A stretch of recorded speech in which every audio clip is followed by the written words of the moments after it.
Hi friends, మేమైతే మా అత్తమ్మల ఊరికి వెళ్ళాం ఫ్రెండ్స్. చూడండి, ఇక్కడ సీతాఫలం చెట్టు ఉంది. ఈ సీతాఫలం చెట్టుకి పండ్లు అయితే బాగా కాస్తుంది ఫ్రెండ్స్. చూడండి, మొదట్లో కూడా పండ్లు కాస్తున్నాయి. ఇవి ఉడత కొట్టేసిన పండ్లు ఉన్నాయి ఫ్రెండ్స్, అందువల్ల ఉడతకే వదిలేసాయి.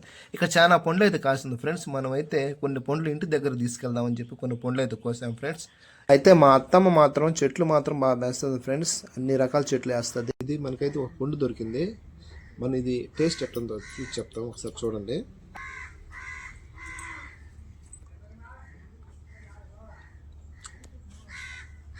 టేస్ట్ కొంచెం సూపర్గా ఉంది. ఎట్టుంది పాప టేస్టా? బాగుందా? తీగుందా? మీ అమ్మమ్మల చెట్టుకి సీతాఫల పండ్లు చూడండి ఏ విధంగా వేస్తున్నాయో. అది సీతాఫల పండ్లు అయితే, ఇది రామబల్బ్ చెట్టు అంటాం మన ఏరియాలో. చూడండి, ఇప్పుడైతే మొగ్గలు వేస్తున్నాయి. ఇవి వచ్చి పండుగ రావాలంటే చాలా టైం పడుతుంది. టేస్ట్ మాత్రం అదిరిపోయిందా?